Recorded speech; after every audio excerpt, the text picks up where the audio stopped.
Pessoal, estamos começando mais um episódio do Podmaster. Oi, Paulo. Olá, tudo bem? Você apresenta nossos convidados globais hoje? Apresento. Primeiramente, é muito bom estar de novo gravando mais um episódio. Sim. Podmaster. Fale que é muito bom estar com você novamente. É muito bom estar com vocês novamente, né? Obrigado. Então, hoje nós estamos aqui com o Dr. Marlon, cirurgião plástico. Seja bem-vindo, doutor. Muito prazer estar aqui. Muito obrigado pela oportunidade. Dr. Gui, seja bem-vindo. Obrigado. Nosso Podmaster.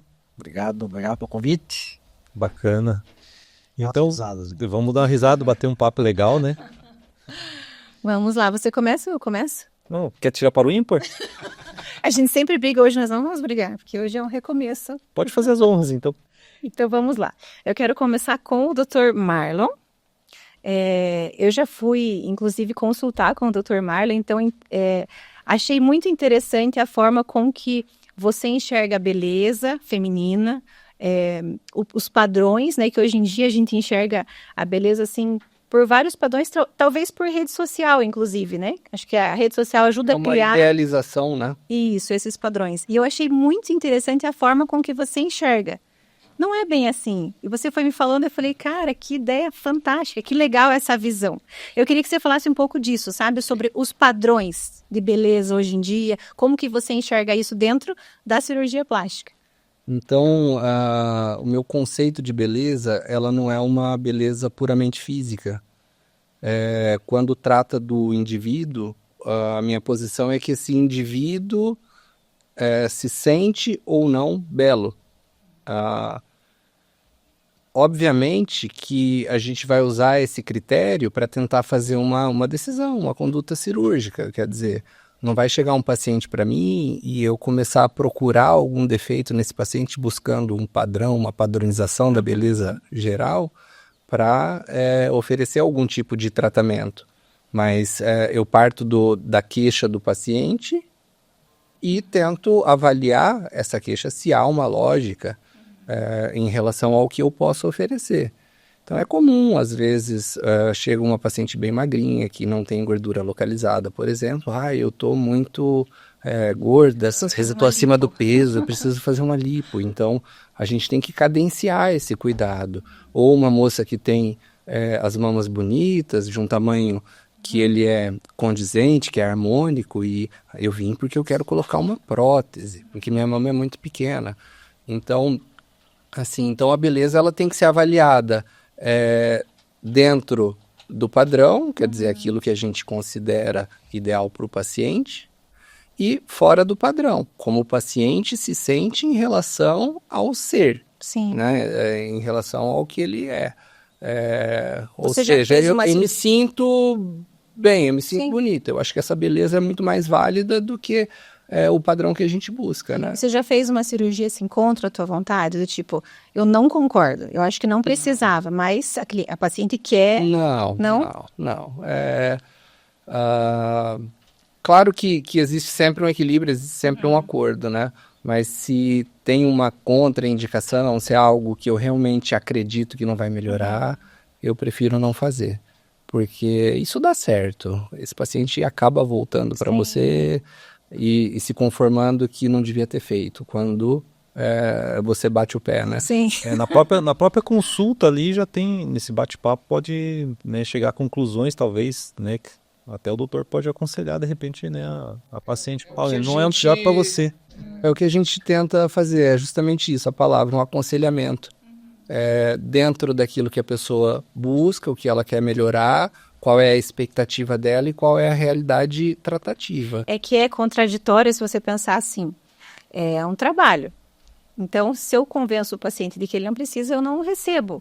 Sim. Então, eu achei interessante essa questão. A longo prazo isso vale a pena. Isso, exatamente. A longo prazo vale Porque a pena. A curto prazo, o imediatismo é um pouco mais difícil, porque você realmente, mata, digamos, aquele tratamento, aquele potencial tratamento. Às vezes as pessoas saem descontentes, contrariadas, mas é importante você seguir o teu instinto, é importante você conhecer o limite da tua técnica e poder aplicar isso de maneira a tentar beneficiar ao máximo aquele paciente que busca o tratamento. Eu não vi você como um vendedor. naquele momento. Porque não somos, na verdade, assim, né? Nós somos, em primeiro lugar, médicos. Isso. Obviamente que eu vendo o meu trabalho como médico. Exato. Mas o meu princípio é tratar paciente. O retorno financeiro é uma consequência do meu trabalho. Mas esse relacionamento e essa proximidade, eu entendi que é muito positivo, é diferente, né? E talvez é uma coisa que deveria ser mais ativa, né? Porque a gente vê... É conceito, é forma das pessoas assim, verem o mundo. A minha verdade não é uma verdade absoluta. Sim. Mas São é a opiniões, forma né? que eu enxergo o mundo. Dessa forma é seguro, é um caminho tranquilo para mim. Porque na maioria das vezes a gente tem tratamentos que condizem com aquela proposta, com resultados que trazem benefício para o paciente. O resultado que pode ou não beneficiar, ele já é um pouco mais contraditório mesmo. Olha, pode melhorar, mas pode também não melhorar. As pacientes que me procuram, elas não querem essa incerteza, né? Elas querem a certeza de que vai melhorar. De que vai ficar melhor. Sim, Muito bem. Eu tenho uma pergunta pro doutor. claro. Tô aqui para isso.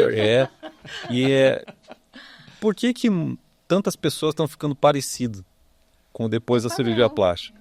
Eu tô ficando semelhante, eu vou até polemizar um pouco, parecendo o boneco Ken lá da Barbie. Já viu na internet, isso tem muito, né?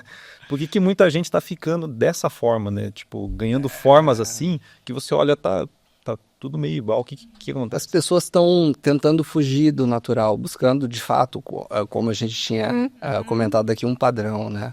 Mas esse padrão, quando ele não se encaixa, ele passa a trazer um certo desconforto, né?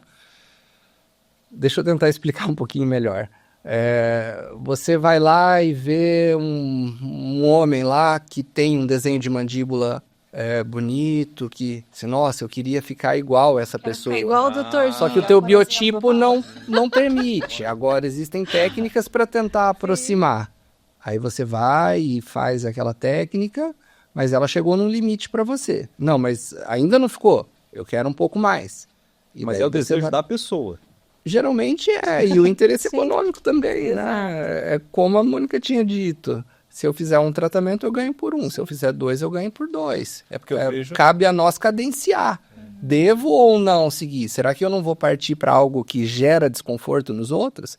Eu posso até estar feliz, mas se eu estiver gerando um desconforto em volta, em algum momento eu vou cair na real. Porque eu vejo a importância de você ouvir, né? A pessoa ouviu o que o médico tem para dizer. É por isso que também tem algumas pessoas que estão buscando reverter aquilo que... Se arrependeram. Exatamente. Eu atingi esse padrão que está todo mundo igual, mas agora eu quero voltar atrás. Essa é uma tendência também, né? Eu tenho visto bastante. É a popularização, é o acesso, Eu tenho uma pergunta pra você. Fala. Tô entrevistando? Gostei. Entrevistado. É isso aí. Você não acha que essa padronização que surgiu, vamos fazer uma polêmica aqui, não surgiu junto com esse boom? Não vou defender a nossa área médica, né? Mas nem criticando as outras áreas, mas essa coisa de harmonização e todo mundo estereotipar que minha esposa é dermatologista, então quantos pacientes não chegam em você e falam assim, eu quero ficar igual aquela pessoa, e é tudo aquela coisa, aqui, o peito aqui, a bunda aqui, e igual eu estava falando, né, não é para você, né, cada pessoa tem né, e hoje a gente está vendo que está tendo uma desconstrução daqueles que fizeram essa, né, e ainda eu acho que infelizmente no mercado ainda existem profissionais que mesmo o paciente foi o Marco falou, eu não faço, mas tem pacientes que chegam lá, não, vamos colocar, você tem que colocar, você vai colocar aqui, e aí fica aquele, né, você não acha que tem um pouco disso, Marlon, foi criado um demônio, né, e agora a pessoa não teve aquela época da bichectomia que faziam, agora de repente viu que todo mundo caiu, agora estão correndo atrás do negócio que... Não estou criticando dentista, não estou falando mal de ninguém profissional. Eu diria foi criado uma coisa que agora parece que, né? Foge do controle às vezes. O emocional, né, o emocional coletivo, né, pode favorecer esse tipo de comportamento profissional de talvez economizar uma orientação, né?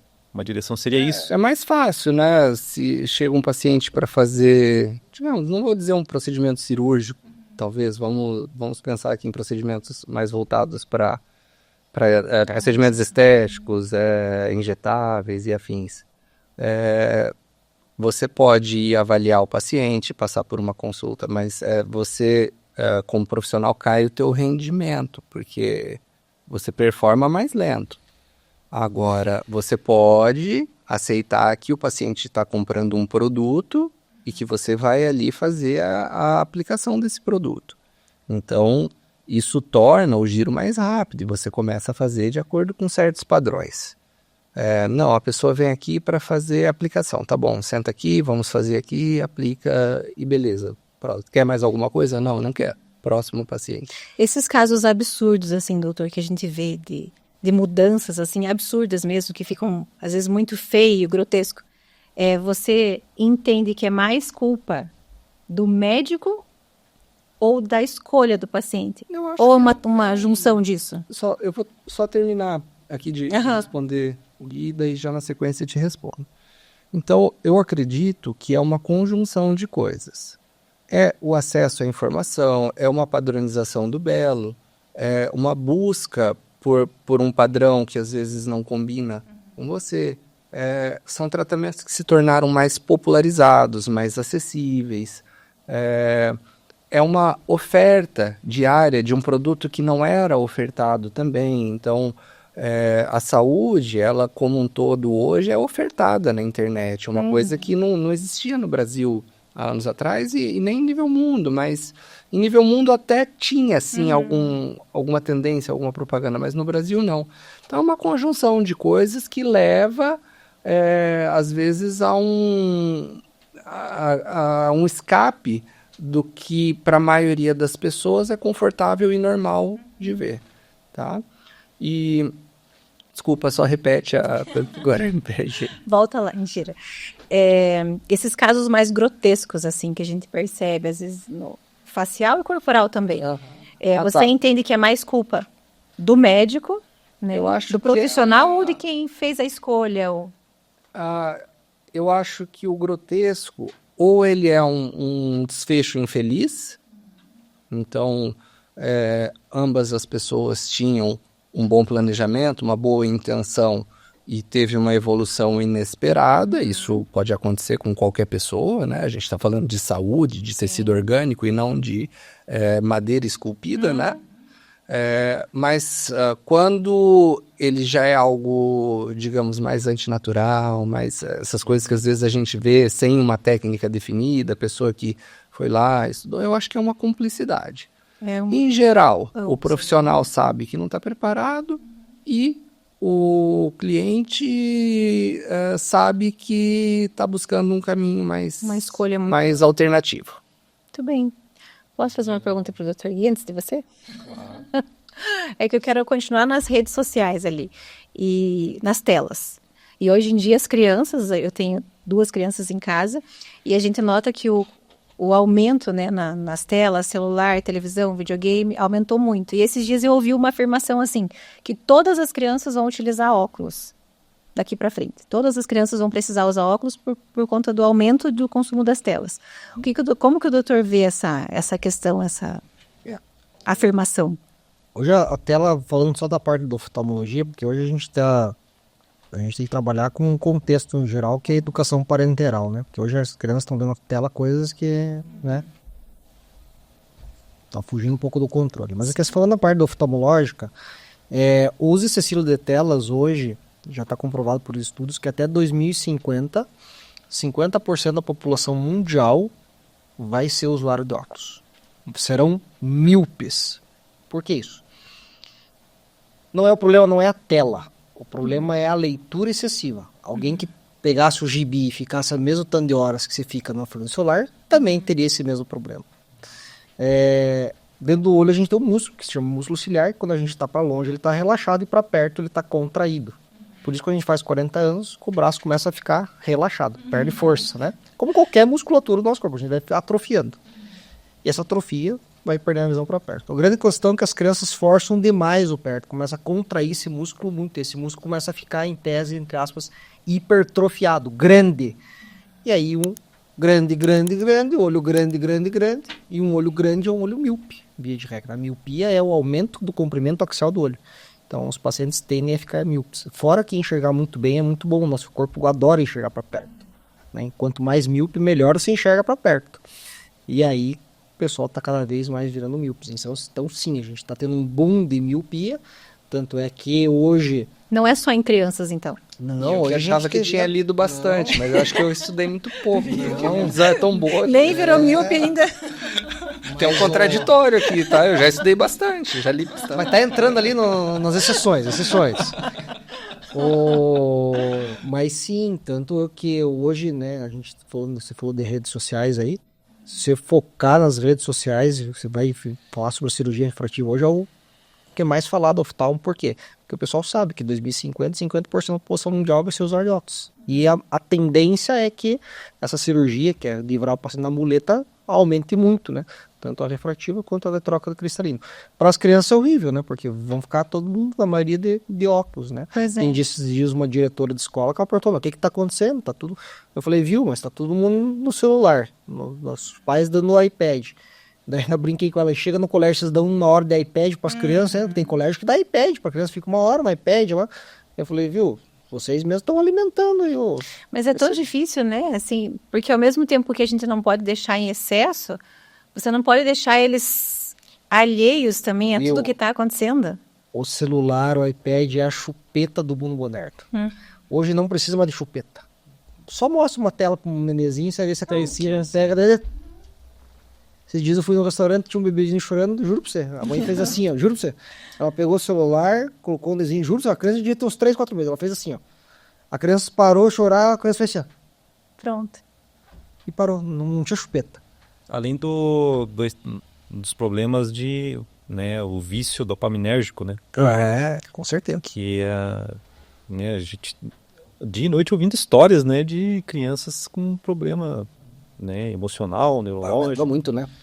Justamente tornou muito dinâmico e assim o consumo de informação ele passou a ser muito rápido, tanto que tem coisas que são pro bem e tem coisas que são pro mal. Você vê as crianças pequenas hoje já escutam uma palavra em inglês, já identificam, já assim tem uma velocidade de aprendizagem, já sabe a música, quem é o cantor.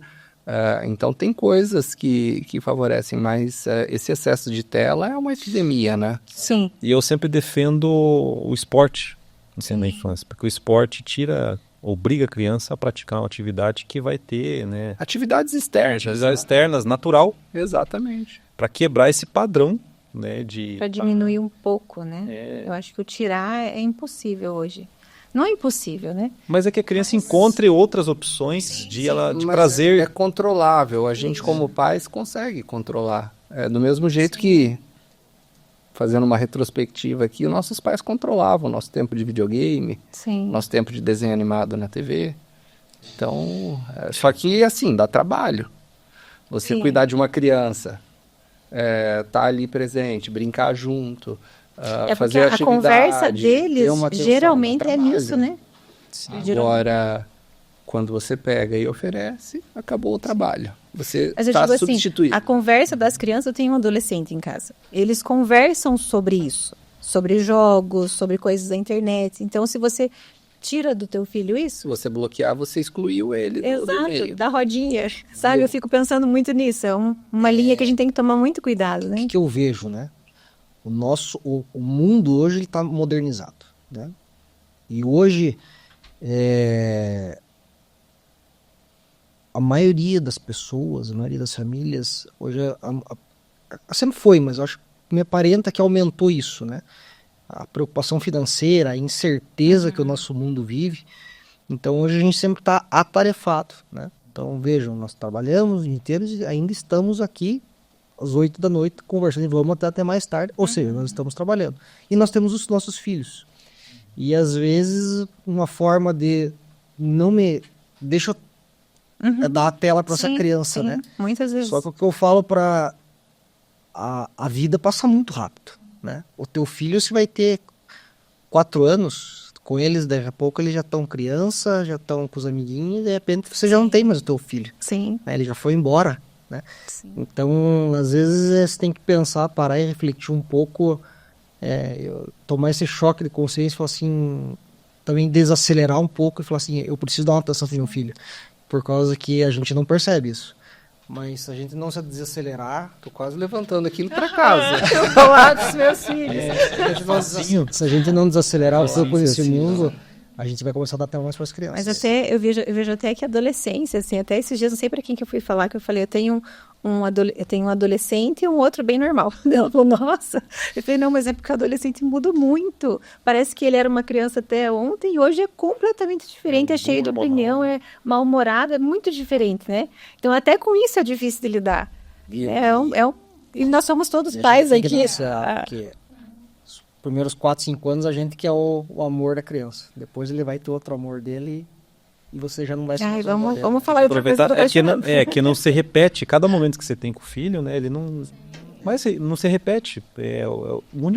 Os 4 anos de idade, é só aquela idade. Aproveitar cada momento ali, velho. Eu vejo nas retrospectivas que às vezes as fotinhos aparecem, né? Que você tem salvo na nuvem, no drive lá. Legal. Do ano passado, daí, né? Aí você para e olha assim, cara... É o salto, né? Que salto. Eu tava vendo o Isaac que tinha o cabelo bem comprido, né?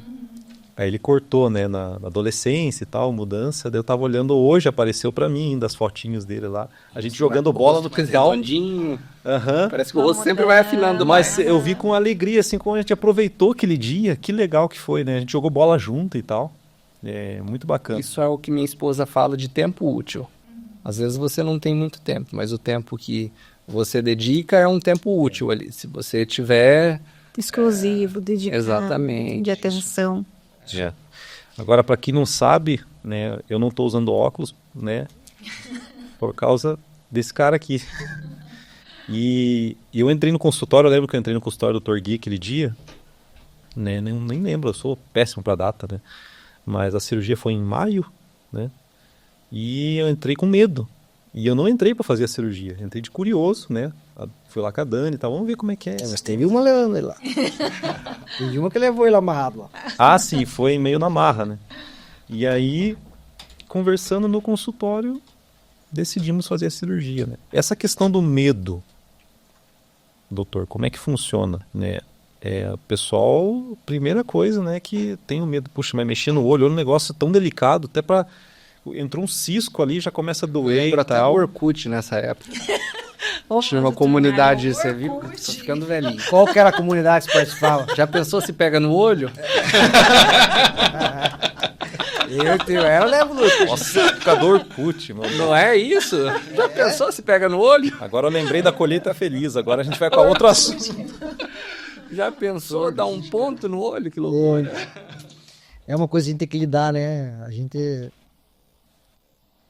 Vocês gostaram do Orkut? Resgatou uma memória afetiva também. O Orkutzinho era bom, hein? Era legal. Melhor que o Facebook. Bem melhor, é mais divertido. Dava muita risada. Era. É porque foi o começo, né? Não, e quando você ia conhecer a adversária, você pegava o Orkut, entrava, daí você via as comunidades que ela seguia. Né? Isso, tinha as comunidades. Você nem gostava, né? Eu gosto de Kiwi, gosto de Nabo, curto funk. Chegava pra mim, nossa, isso aqui, eu já entrava no carro, colocava um funk, né? Nem escutava funk, né? Mas você coloca funk, nossa, você gosta? Nossa, adoro. Putz, vamos comer o quê? O japonês? Pô, tô com vontade de um nabo hoje. Braço nem usava. Já ia criando uma relação ali, era bom. Mas a gente tem que trabalhar muito com o medo e ansiedade dos pacientes no consultório, porque o olho realmente, viu? Eu também sou assim, eu sou um paciente que se eu fosse usar lente contato eu não consigo, eu tenho agonia em levar as coisas perto no olho. E sim, ó, pessoal, todo mundo tem medo de mexer no olho, né?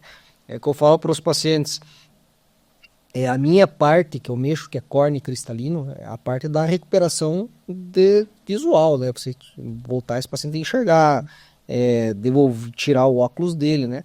Só que sim, cirurgia envolve riscos, né? Como qualquer cirurgia vai envolver riscos, né? Eu deixo bem ciente, apesar de ser uma cirurgia muito segura, ela depende de vários aspectos, né? Às vezes o paciente não vai ter uma cicatrização boa, às vezes o paciente... Enfim, graças a Deus, né? A gente sempre tenta fazer as coisas corretas, indicações corretas, porque também existem aqueles pacientes que opero, não opero, posso, não, né? Aquele paciente que tem médico que operariam, tem médico que não operariam, enfim, você tem que saber o que você está fazendo ali, mas você também tem que saber lidar com o medo do paciente, né? Passar tranquilidade para esse paciente, mostrar para ele que vai ocorrer tudo bem, né? Siga aqui bem as minhas orientações, não se preocupe, né? Você não vai ter dor. A preocupação deles é ter dor e ficar cego. A maioria me pergunta, doutor, tem chance de ficar cego? Doutor, vou ter dor? É sempre assim, são essas as perguntas. Foi o que eu perguntei, né? Viu, mas são todos. Doutor, eu vou ter dor? Vou ficar acordado? Qual que é a chance de eu ficar cego? Todo mundo pergunta, qual que é a chance de eu ficar cego? Né?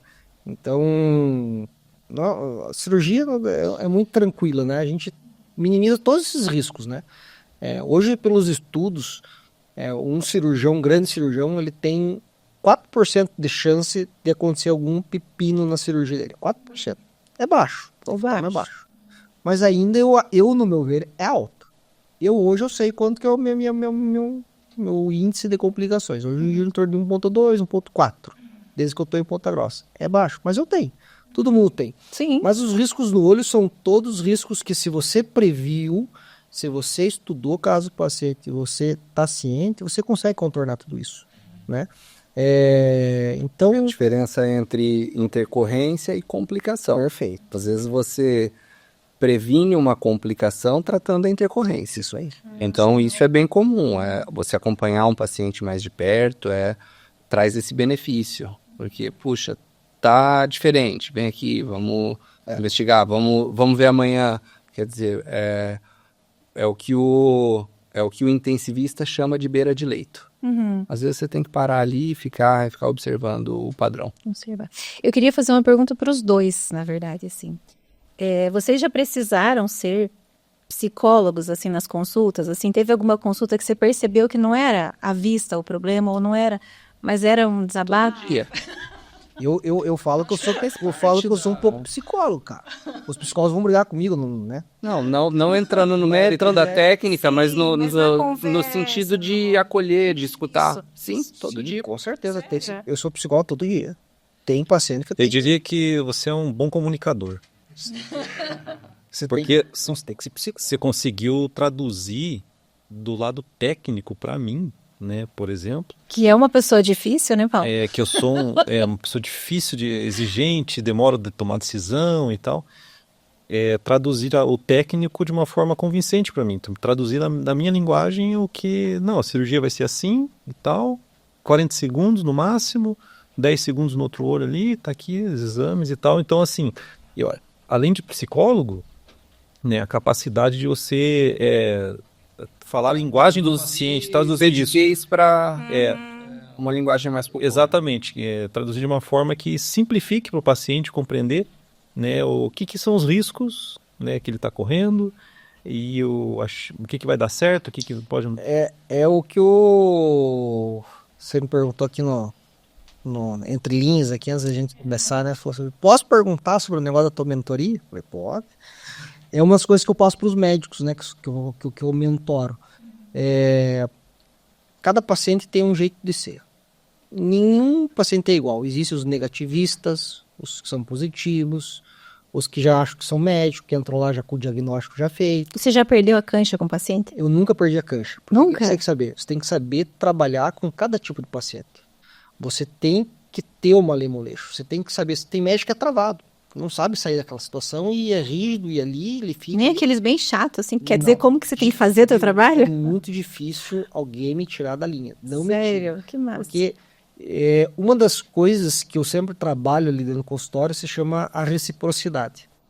E para eu trabalhar a reciprocidade, você pode ser a pessoa o meu avesso, mas eu vou descobrir uma coisa na nossa conversa que vai ligar entre eu e você. Então, nem que seja vou fazer tricô. Vou falar, pô, você sabe que eu antigamente, lá quando eu estava com a minha avó me ensinou a fazer tricô, eu sei fazer tricô. Criar uma conexão. Nós criamos uma conexão. Então eu falo para o médico, cria uma conexão com o paciente. A partir do momento que a gente criou a conexão, tudo vai ser mais fácil. E aí eu consigo falar a minha língua de um jeito mais simples com a gente conectado, né? E então, por isso que eu falo, a gente tem que ser psicólogo, a gente tem que conversar, tem que... E sim, tem pacientes que são mais exigentes, principalmente esses pacientes que eu vou colocar lente trifocal, que forma às vezes uma luzinha e tudo mais, eu explico ele, tá? E eu vou continuar conversando com ele, eu falei, viu, mas calma, vamos assim, vamos tentar aqui, e aí o paciente uma hora, pô, agora tá legal. E dá uma diferença, porque eu lembro que eu fui no dentista, eu tinha um pânico de dentista, né? E eu fui no dentista uma vez e eu lembro que a doutora tava mexendo no dente e tal lá. E ela falou, nós vamos ter que fazer aqui, não sei o que, tá? Daí virou de costa e tal. E eu achando que faltava 90% ainda do procedimento. Não, tá pronto, tá resolvido já. Então foi aquele alívio, assim, né? Não, eu achei que tinha ainda um monte de coisa para fazer ainda. Então, assim, se tivesse a psicologia, essa capacidade de comunicação, é outro mundo pro paciente. Cara, eu detesto Doutor Marlon tem essa psicologia?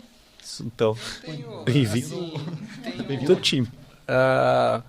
O Marlon, a pessoa que tem um jeito, e tem o Marlon, profissional médico, que tem outro jeito. A gente, como profissional, a gente tem que, acima de tudo, acolher, receber e orientar da melhor maneira possível. Obviamente que, em algumas situações, você vai ter uma discordância. Uhum. E nessa discordância, você vai ter que chegar num consenso, né? Mas nós somos o lado mais forte da relação nesse sentido. E a gente tem que conduzir da maneira mais sábia, né? Tem que ser um paizão aqui. Não tem jeito. E isso acaba sendo agradável. Às vezes a gente passa por momentos mais difíceis, mais delicados, mas a longo prazo essa relação acaba sempre sendo mais forte. Dá certo. O Marlon eu vejo como, por exemplo, um cirurgião plástico, essa parte com muito mais... essa questão, você falou, nunca entrou chance de ter isso do que comigo, né? Porque o olho, o paciente, ele não... Você entendeu? É mais técnico. Ele não... Ele vai querer com o olho dele, né? Ele vai... Não, eu quero deixar meu olho mais bonito, pra deixar aqui, fazer... Desiste. A plástica é mais subjetivo, né? Sim. Então é muito mais difícil para ele manejar... A consulta de cirurgia plástica, ela é, assim, a arte de transformar o subjetivo em objetivo. Você tem que tentar traduzir para o paciente o que ele pode esperar do tratamento que ele busca. Não é fácil, não é 100% de assertividade, mas é igual na escola, você tem que ter uma média. Você tem que ter um 6, 7 ali para poder passar de ano. Então, quer dizer, o que você fala tem que ter concordância e o paciente tem que entender. Eu aprendi na minha vida que a comunicação não é o que eu falo, mas é o que você entende. E quando você aprende isso, você vê que muitas vezes você está falando errado. Quer dizer, a pessoa não está conseguindo te compreender. Não está entendendo. Então, a consulta ela é um pouco mais demorada, você procura um caminho, você pergunta se o paciente entendeu, se o paciente não entendeu, você segue por outro caminho, aí você pede para o paciente, agora me fala como você entendeu. Então, é uma troca. Às vezes você tem que recorrer a alguma imagem. Mas tem aqueles que pesam, né? Aqueles que saem e você pensa assim, ufa. Não tem inteligência. Sempre tem, né? Isso é em qualquer ser humano. Não tem como, assim, nós como pessoas não agradamos todo mundo. Quando você vem que consultório... os outros venham a te agradar. Como é que foi, doutor? Eu não saí. Todo mundo gosta de sair, de comer a comida que gosta, de beber a bebida que gosta. Não necessariamente isso é o melhor para você. Então você tem que, às vezes, cadenciar. Às vezes você tem que tomar um remédio que é amargo. Tem aquele dia assim que você sai, toma de café em casa, preparo o café, eu pego minha agenda tá no celular, né? Eu tô bem, acordo bem, eu olho minha agenda, vejo o nome daquele paciente e falo... Já mando pra menina e falo assim, viu, como é que é de novo? Estou falando isso de paciente, mas tem até amigo que é assim, que você fala, putz, eu vou então lugar. É que eu fico imaginando É assim... seu amigo, mas você só não quer estar ali junto, entendeu? Mas eu fico imaginando assim, pro médico lidar com isso, né? Pra vocês lidar com isso. Porque tem o cara chato, sempre vai ter. Na família, nos amigos. Tem isso né? tudo que é lugar, né? Não é só Sim, paciente, não é paciente. E as pessoas chatas, elas, como é que eu posso dizer? Elas são chatas mesmo. No sentido assim, não é que ele quer uma coisa diferente, ele quer encher o saco mesmo. Ele quer... Eu tenho um pouco mais de tolerância. Eu sou totalmente... Assim... eu contorno, eu tenho paciência. E o paciente Às chato, vezes eu respiro, beleza. Só que, assim, por trás de mim tem uma equipe. E a equipe também sofre, às vezes, com alguma pessoa que pensa diferente de nós, Sim, né? Que é o famoso indigesto. E nessa hora eu oriento bem a equipe. Assim, olha, vocês tratem todos muito bem, porque são essas pessoas que trazem trabalho para nós. Exato. Entendeu? E a gente vai fazer o que tem de melhor para elas. É uma referência positiva, uma referência negativa. Quando eu trabalhava no comércio, eu lembro que a gente falava muito isso. A referência positiva sempre traz pessoas para você. E a negativa leva sempre o dobro. Então, se a pessoa não teve uma boa experiência aqui, ela vai levar muitas pessoas para esse caminho. E assim, vai ter pessoas que você desagrada. Sim, Não, não tem. é impossível você agradar todo mundo. É impossível. Fico imaginando o médico ter que operar o chato. Sabendo que ele pode reclamar a qualquer momento ali. Ou que ele vai reclamar. Mas aí vai Parte do nosso trabalho. Aí é a blindagem nacional e profissional, né? É porque daí também entra um pouco do nosso ego. Você foi lá, operou, executou a tua melhor técnica, se preparou para aquilo. Quando você avalia, tem uma boa resposta àquilo que você aplicou, mas a pessoa está insatisfeita. Eu sempre digo que o mais difícil não é um paciente que teve um mau resultado. Porque isso é raro e quando acontece você olha e fala assim, olha, evolutivamente não ficou no padrão. Sim. O difícil é quando você tem um bom resultado, no limite do resultado, com um paciente insatisfeito. Sim. Isso faz você repensar toda a tua vida profissional. Mas tem, eu não sei se na tua área também, na minha área tem bastante. Às vezes o paciente veio já de outro que não quis operar, mas você já sabe que ele não quis operar porque o paciente estava em cima, né? Então, mas é como o Olma falou, se você está seguro, você sabe o que está fazendo, a questão depois é só você manejar. Você sabe, às vezes ficou bom, o paciente está insatisfeito, né? Mas você sabe que fez o melhor, que aquilo ali era o chegaria. Tem a interferência. O paciente ele não é uma pessoa no singular só quando em recuperação. Tem a opinião do familiar que está perto, tem a opinião do amigo que está perto, tem o exemplo que ele viu na internet. Então, a gente vive um mundo constante de comparação. E não estou dizendo em cirurgia plástica, eu estou dizendo em tudo. Você sabe o que eu geralmente faço para tentar reverter um pouco esse paciente que ele está meio... Ele entra, que ele é... Não vou dizer o paciente de mas aquele paciente, igual você falou, chato. Porque às vezes o paciente chato, ele é chato, mas por às vezes situações que aconteceram na vida dele, Sim. que deixam ele daquele jeito, né? Primeira coisa que eu chego um paciente chato é eu tentar descobrir alguma coisa para eu acalmar ele, porque deve ter alguma coisa que está afligindo ele, né? E aí a gente faz cirurgia, foi tudo bem. Esse vira o teu melhor parceiro. Sim. É a pessoa que mais abraça a tua causa. Tudo certo. Tá tudo certo. E às vezes ele fica feliz e tal. Claro, às vezes continua sendo chato. Só que aquele chato que quer ir todo dia lá só pra bater um papo com você, né? Eu preciso atender aqui, né? Continua sendo chato, Mas é um cara que, exatamente, A pessoa te que detém com um que foi o médico, deu um beijo no braço, não quis ter fazer, o outro operou, que se acalmou ele tá feliz agora. Tá, eu sou chato? Eu não precisa responder agora. Depois você responde. Depois da gravação, a gente... Posso fazer uma pergunta pro Gui também? Claro. Então, assim, na cirurgia plástica a gente é muito dependente hoje de rede social, de mídia, de ter essa proximidade com o paciente. E às vezes até situações de uma concorrência que, vou ser criticado por isso, né, mas que foge um pouco da lealdade, da ética. Como é que tá na oftalmologia? Eu acho que a oftalmologia ainda está engatinhando nessa parte, né? Como eu te falei, o pessoal viu agora o nicho da cirurgia refrativa, né? Que é o que eu faço. E estão todos querendo ir para o mesmo lado. Até gente que não faz está começando a fazer porque, né? Eu acho que está engatinhando, né? Você veja aqui na cidade, nós somos no nosso hospital, acho que só eu. Nos sócios ninguém faz marketing. Né? Então, até umas coisas que alguns chegam mais, eu tô perdendo paciente pra você, não sei o quê. Eu tô fazendo o que eu sei fazer.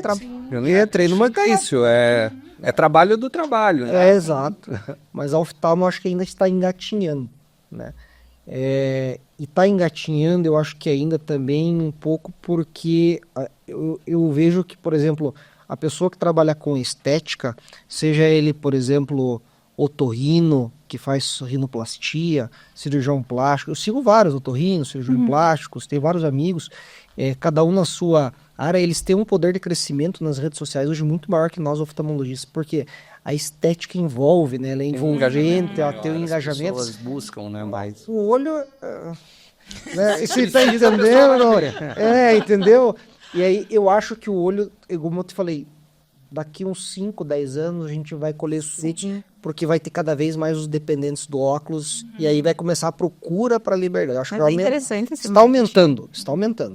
Mas a estética eu acho que ainda vai muito...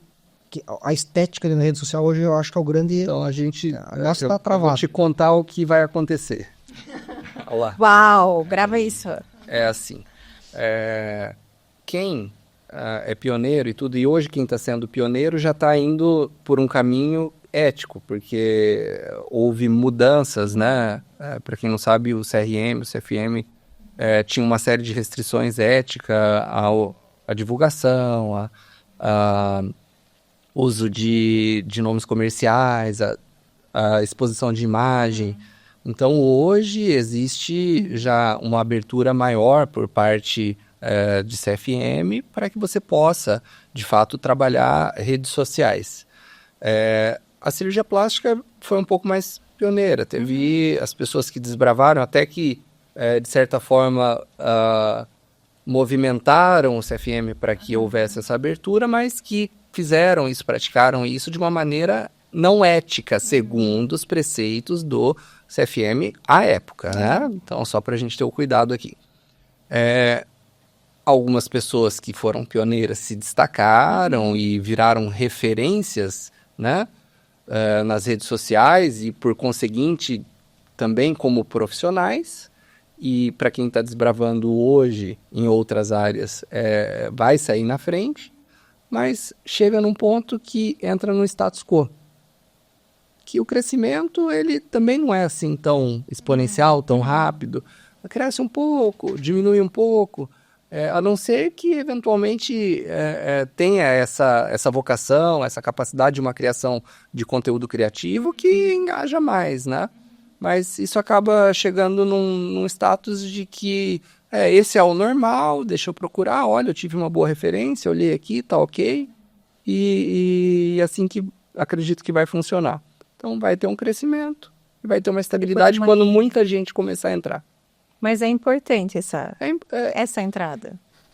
Eu tive que mudar muito a minha cabeça, porque a minha cabeça é muito conservadora. Eu estou melhorando aos poucos, mas eu costumava ser muito travado para qualquer coisa pública, para que entrasse nesse envolvimento. Hoje eu já tenho uma visão um pouco diferente. A gente tem que estar atento às tendências. O mundo ele caminha mais rápido do que a gente gostaria. É cômodo você ficar fixo em uma coisa que na tua zona de conforto. Você sair dela é mais difícil. Sim. E essa zona de conforto ela vai precisar ser mudada com mais frequência ao longo da nossa vida. Eu vou polemizar. Eu discordo totalmente do que você falou, Wallace. Porque eu posso falar assim, um pouquinho mais conservador. Eu já sou um pouquinho mais... Arrojado. Uhum. Eu acho assim, que são diferentes funis de venda.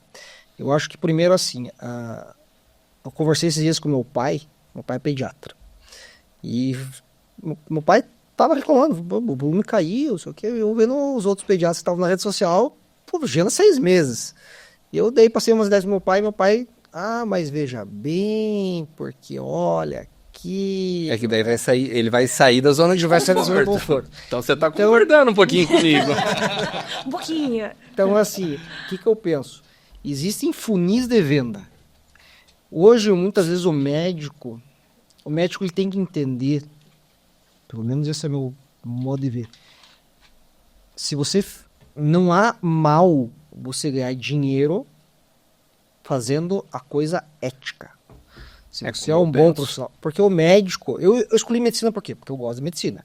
Mas a medicina é a minha profissão. Eu sou médico. Você é empresário. Por que eu fui dentista? Não há mal você ganhar dinheiro com a sua profissão, fazendo a coisa ética. Então eu acho que as redes sociais vieram para isso. Você tem que destravar. Você tem que começar as redes sociais. Eu concordo que você vai ter o teu platô e talvez você... Mas a hora que eu chegar no meu platô, você já vai ter uma coisa à frente. E você tem que pensar à frente. Pô, Gui, eu cheguei lá e eu não estou conseguindo mais... Eu cheguei no meu platô financeiro. Eu não consigo mais operar. Eu cheguei aqui e eu não tenho mais horário para mim. Eu já vou mudar minha estratégia. Eu já vou trazer médico para operar para mim. Eu já vou atender menos e trazer a cirurgia. É uma visão mais empresarial. Sim. Você tem que sempre... Então o meu marketing vai começar a mudar um pouquinho. Eu não vou mais fazer cirurgia, mas eu vou começar a trabalhar com a equipe. Então eu acho que a gente sempre vai ter que ir. São visões diferentes, né? Na verdade, é um pouco parecido, assim. É um parecido diferente. Um lado mais para alguém que gosta de sentar na cadeira, ser médico e não tem pretensões empresariais, e alguém que já tem uma visão um pouco mais ampla de como fazer o corporativo funcionar. É o campal, eu lembro que eu falei uma vez sobre isso, é o campal e o alpinista, a gente fala. O campal é o que gosta de ter os pés no chão, de estar com tudo ali na vista, né, cuidado e tudo. E o alpinista é aquele que vai subindo, ele quer chegar no topo. E os dois estão bem, é ok. Sim. São estilos diferentes, exatamente. Eu quero falar a minha visão sobre essa questão do marketing. Vai discordar também agora.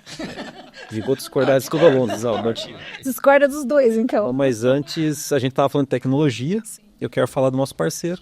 Sim, vamos lá. A LSS, né, nosso parceiro Podmaster, que tem soluções excelentes em tecnologia, na gestão de servidores, nuvem corporativa, e um negócio legal que eu gosto deles é a personalização do serviço. O atendimento 24 horas, acho que é um grande diferencial da PLSS. Fica aqui, né, nosso abraço para a galera da PLSS. E a questão do marketing é o seguinte, né, eu sempre procuro olhar outros... como que foi a evolução. Lá na faculdade de administração a gente aprende muito essa questão, né? Lá quando começou a evolução dos departamentos das empresas. Então assim, havia uma época que quem fazia a contabilidade de uma empresa era o RH, por exemplo.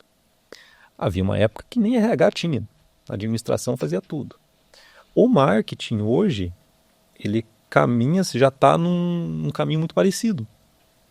Que é ao mesmo tempo que você tem que ter um pouquinho de conhecimento sobre contabilidade, como é que é a burocracia de abrir uma empresa, como é que é fechar uma empresa. Você não domina o assunto, mas tem que ter, o empresário tem que ter a base.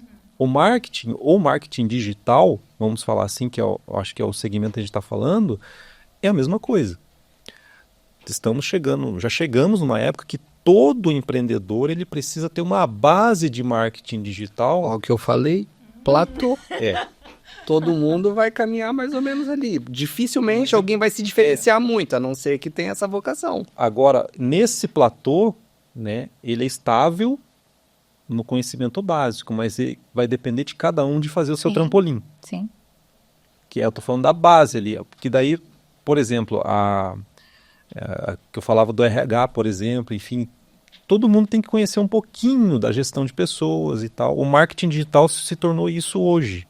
Você conhecer um pouco, até ia perguntar, a pergunta cabe para os dois até, né? Qual foi a virada de chave, né, que você falou, não, eu tenho que entrar, o que vocês viram, né? O que vocês enxergaram assim, não, eu tenho que entrar no marketing digital, eu vou ter que encarar. Não gosto de falar. O Dr. Gui, acho que já gostava, já é mais à vontade ali, né? Eu só falo. E aí, ele olha para a câmera assim, vou fazer uma polêmica. Eu confesso que eu tenho que fazer um esforço, mas eu queria ouvir de vocês o que foi que vocês viram, o que deu, falando agora eu vou ter que encarar isso. Que eu digo pro pessoal, gente, Paulo, mas eu não gosto de gravar, não gosto de aparecer na câmera. Então faz o seguinte, pega esse tipo de atividade agora, que você vai ter que encaixar um horário na agenda, tal, põe na caixinha de trabalho. Não é caixinha de aventura, de tentativa. Faz parte, né? Pode encaixar na tua rotina de trabalho, não faz parte do meu trabalho. Você vai capengar no começo. Tipo, vai ter as suas dificuldades. Mas para o pessoal que tem essa dificuldade de quebrar esse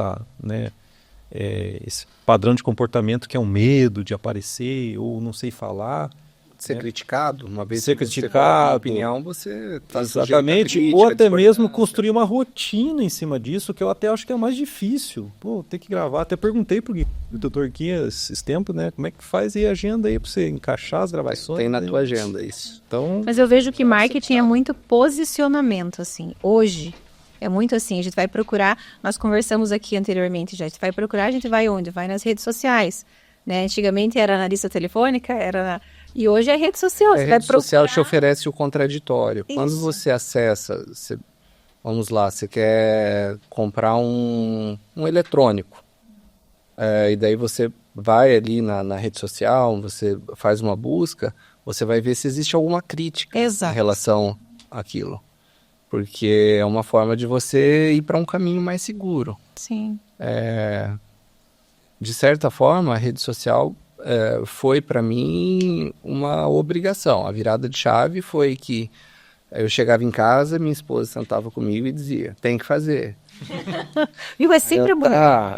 É verdade. Ela é responsável por boa parte disso.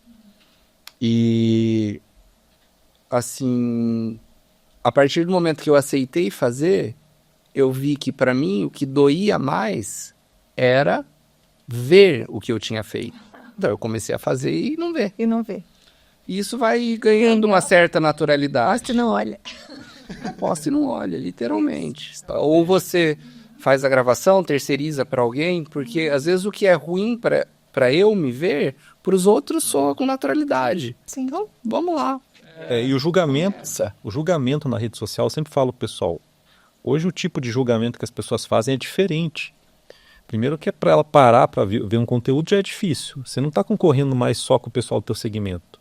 Você está concorrendo com a pessoa da farmácia que está fazendo conteúdo. Então, é uma série de coisas. Um consumo rápido, né? Então, principalmente os amigos, eles vão avaliar mais pela coragem, porque legal, ele, né, é mais incentivador do que... Tira sarro também, né? Um dia eu recebo uma fotinha ali, uma cara me Faz. Isso é bom que dá engajamento. Joga lá pra cima, né?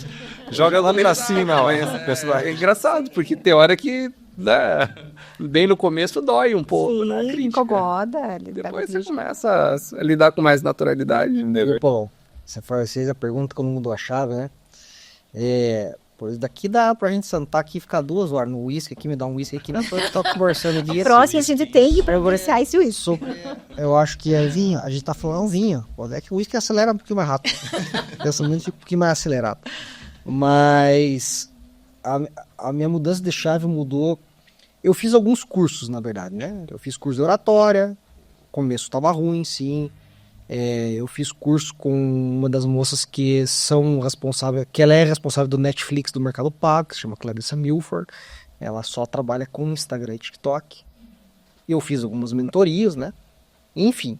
E aí, o que eu percebi? Eu teria que ir para as redes sociais.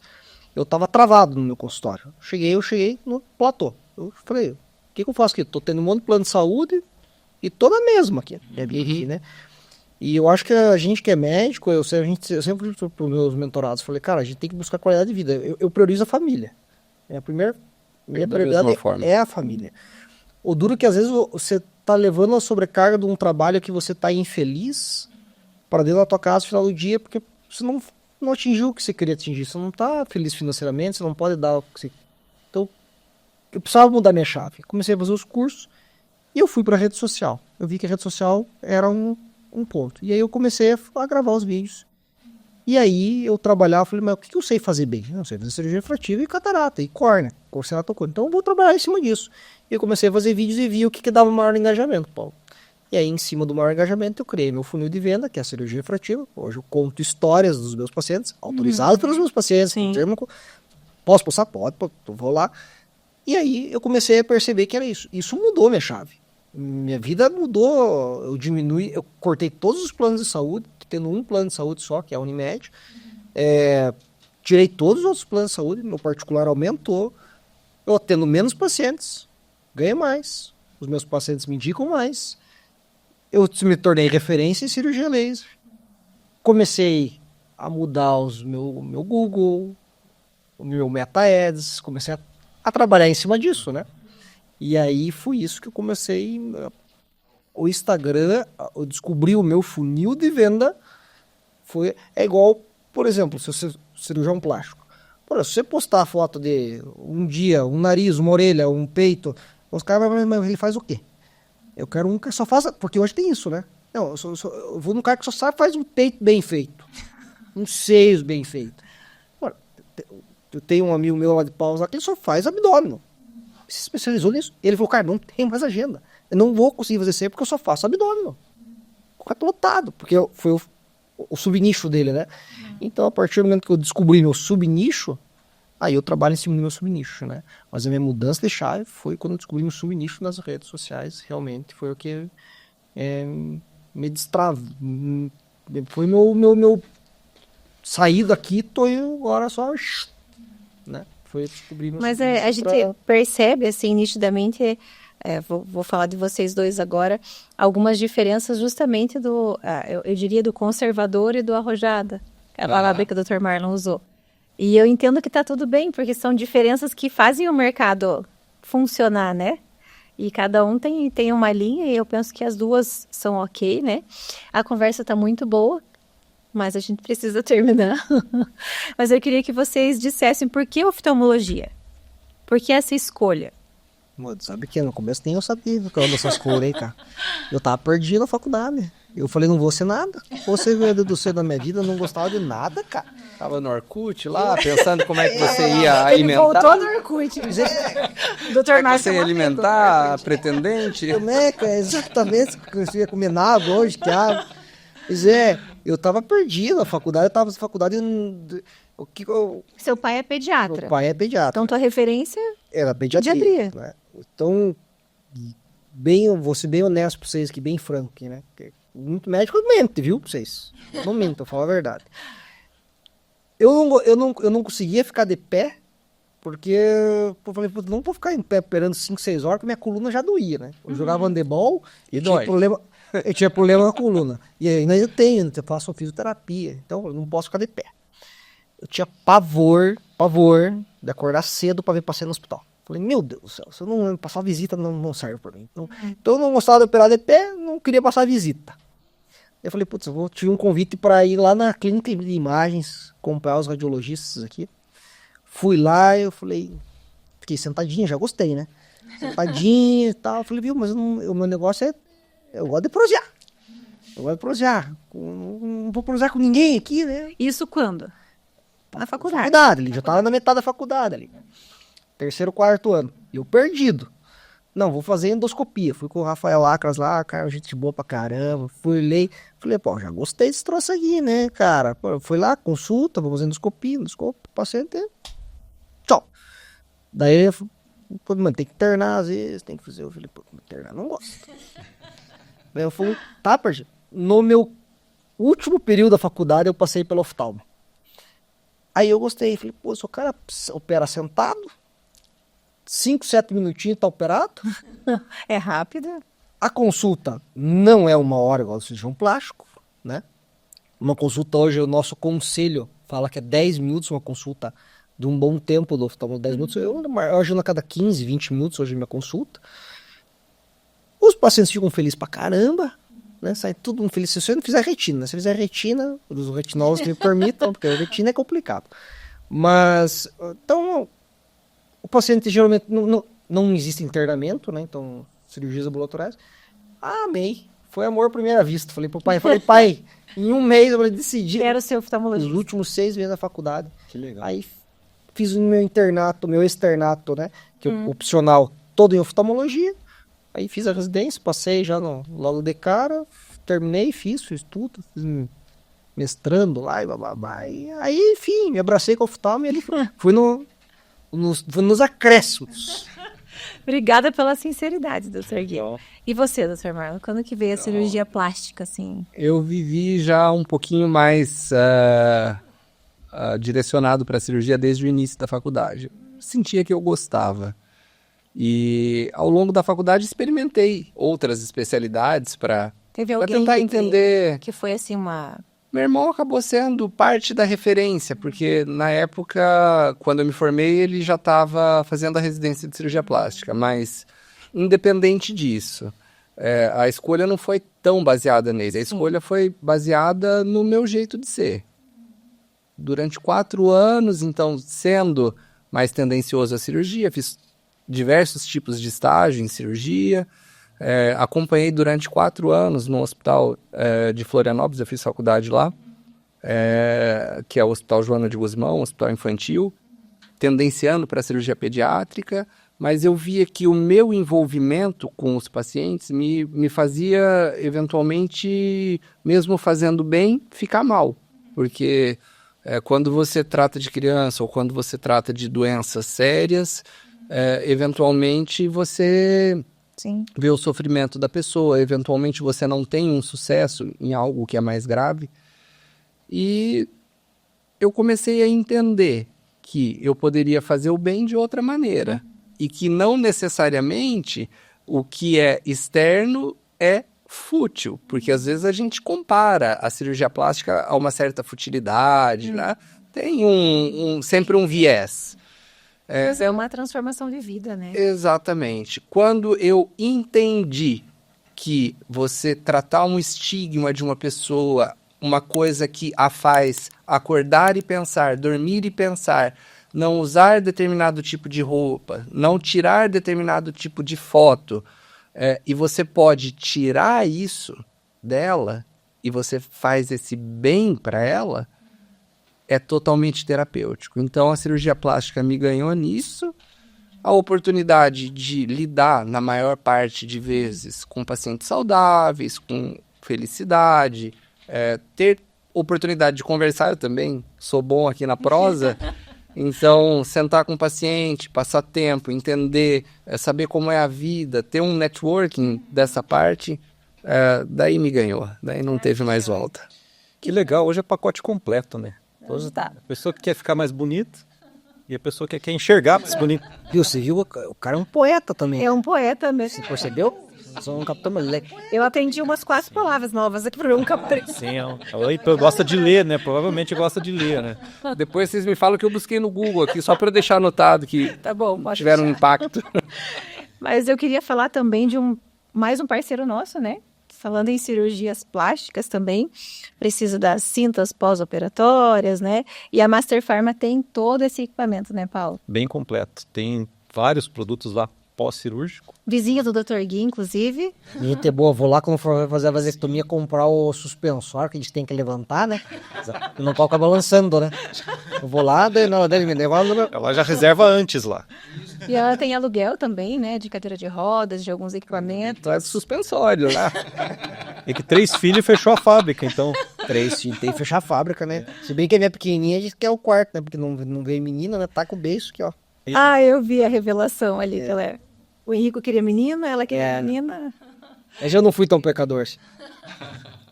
Mas é uma farmácia completa, fica nosso agradecimento aí a Master Pharma Santa Rita. Muito legal. E não tem contraindicação para nos seguir nas redes sociais, para curtir o canal, acompanhar os conteúdos, as novidades, os cortes lá, né? Tem uns cortes bem legais, tem até uns bastidores que aconteceu lá. Tem. Vai ser bem Temos divertido. uns erros de gravação. Bom, Mas eu agradeço muito a presença de vocês. Nós poderíamos ir longe, né, Paulo? poderia. Para mais 1 hora aí, acho que Com ficou uísque papo ainda, né? pendente ainda, né? Porque eu acho que essas perguntas, vocês têm que me convidar aqui, chamar o Marlon aqui. Nós vamos pegar um uísque aqui, pessoal. Nós vamos fazer uma roda viva aqui com assuntos polêmicos para vocês. Verdades. Não percam. Exatamente. O Esdras falou que faz até um espetinho ali na antessala, se vier o IT. Mas, gente, muito obrigada. Obrigado. Vocês querem deixar um recadinho para os seguidores do Podmaster? Ok, então, primeiramente, agradecer a oportunidade, dizer que o que vocês fazem acaba aproximando diversos assuntos, diversas pessoas da comunidade, e que continuem assim e que ganhem muitos seguidores aí ao longo dessa trajetória. Obrigado. Obrigada. Bom, Dr. Gui. eu gostaria de agradecer, eu conheço os dois já de algum tempo, né? Paulo, a Mônica. Então, muito obrigado. Obrigado, né? Corsair que tá me presente. Fico aguardando o próximo convite, só que com álcool. Com uísque. Os meus pacientes vão achar que eu sou bêbado. Gente, não é isso. Nós vamos animar o negócio aqui. Vai ser um podcast diferente. Isso, vamos falar. O tema vai ser revelações. Revelações. Jogo de verdade. As revelações princesinhas. O que acontece nesse campo, gente? Eu quero o nome dos chatos.